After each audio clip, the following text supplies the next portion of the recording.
there's an important person here, and in fact, okay, take the mic. Do you want to introduce him? Okay. I don't know. Well, do I actually have the oh wow. I'm speechless now. I see that we have a presidential candidate that has arrived. And I know that it's been a journey. So we've got the one and only, are you prepared to actually speak? We've got the one and only Chris Marks, who has just arrived, and it's been quite a journey. So welcome. Welcome. And that's good because I get to get off the stage now. It's like that. Welcome. Thanks.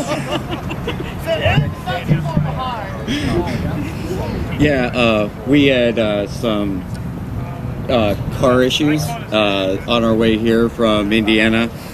And anyways, my name is Christopher Marks. I have actually cast my hat into the 2020 election bid, and I apologize for my attire, but my dress clothes are with a vehicle that I'm not attached to anymore. So, thank you. It was a gift.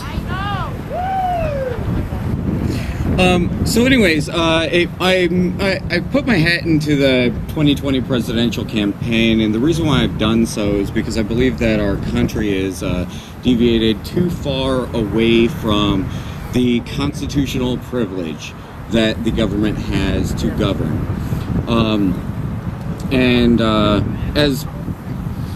As a result of that, I have written a legislative act that I am currently trying to push throughout the nation. It's called the Parental Suicide Prevention Act. And essentially what I figured out was the Social Security funds are actually a trust fund. And the United States is the trustee in that matter, wherein the people are the trustor. These terms might seem a little bit foreign, but that is actually in reference to contract law. The Social Security money is a fiduciary duty of the United States. And what I've discovered is that the Federal Social Security Act, Titles 4A, D, and E, depending on what level of involvement you're in the family court system, is the United States actually mismanaging their fiduciary duty to the people. And they are actually paying these Social Security monies to their incorporated state of, in my case, Indiana. As a result of this, for every dollar that's actually transferred from the non-custodial parent to the custodial parent, the state is actually receiving a matched dollar-for-dollar monetary incentive from the it's a matching. The incentive actually comes in through Title 4D, wherein the state is actually receiving anywhere from $2 to $5 for every single dollar. If you actually look at that in regard to fiscal solvency of the people's Social Security funds, this is actually it's actually destabilizing the people's Social Security funds. As a solution to what I see as a massive economic problem within the people's Social Security funds, which are used for the disabled, the elderly, and this ultimately results in the state actually driving up child support obligations outside of what it would be even deemed the legal limit, so that they can actually receive these monies, which actually violates their position as the trustee and even the income withholding order contract that actually comes out of these paternity or custody matters. What I've come up with is that I'd like to actually see the United States actually paying, just like a Social Security check, the state's court-ordered child support obligation, 2 times the value that the state is deemed to be the child support obligation. As a result of this, non-custodial parents will be able to keep their lawfully earned wages. They will not be brought before the courts on end every month, terrorized by this unconstitutional family court system that we are trapped in. Why? because we wanted to have children. We wanted to have a family. And our families have been used against us to cause us grievous harm.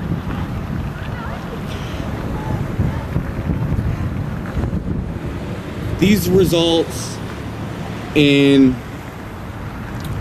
parents being financially sanctioned into poverty, their driver's licenses being suspended as well as professional licenses, threats of incarceration, resulting in joblessness, homelessness. And when non-custodial parents are left with nothing else, they're left and turned to suicide. As somebody that's been in the parental rights movement for about 4.5 years now, I've seen this happen time and time again to my fellow parental rights activists. It sickens me, it disgusts me, and I will not stand for it any longer. I see this with personal knowledge because I myself went from what many might not see as a very good job, but it was the best job that I've ever had in my entire life. I made $35,000 a year in a salary position, and I had benefits. I've never had that in my life. I worked that job for 4 years, and I loved it.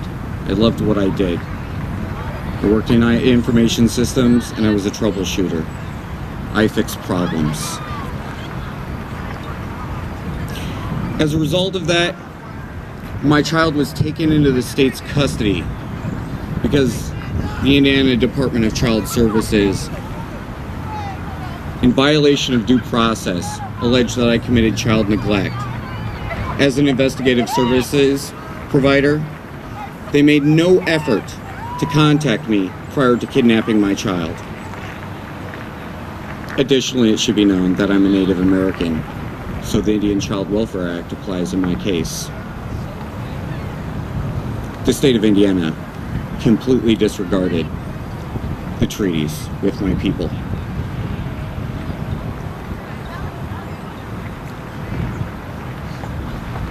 After I contacted the Miami Tribe of Oklahoma to appear in my matter so that I could prove that ICWA applied, they placed my child with me for 4.5 months.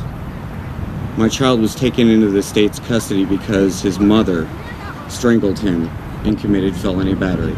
And this I can say without slander because she's admitted to it.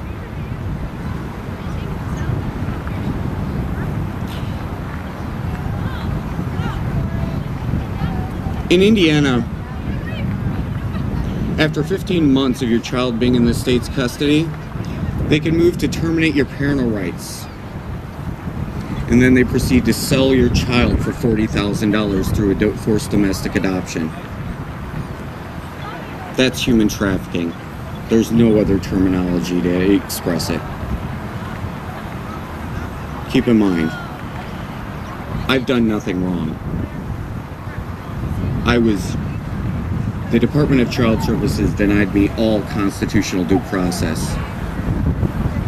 They made this allegation. They admitted to never attempting to even contact me. I fought against it.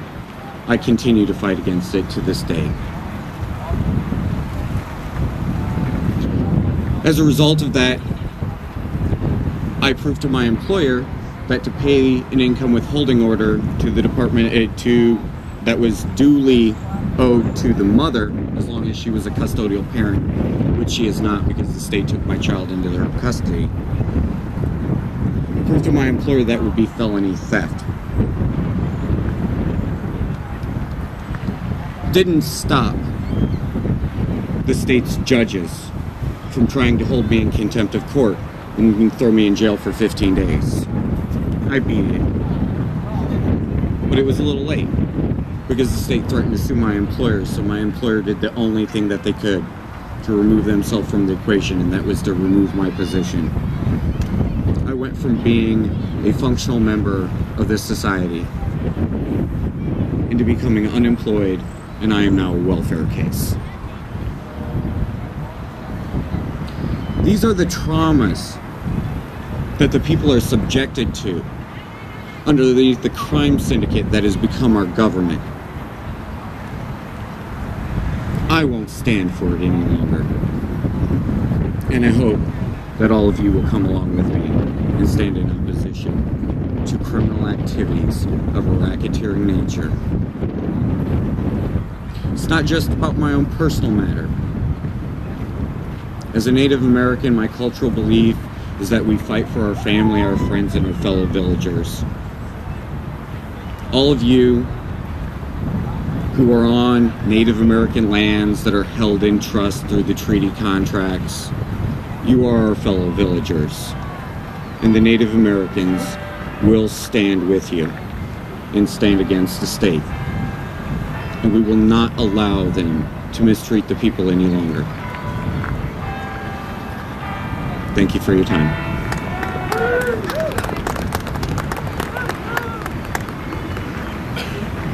Thank you, Chris.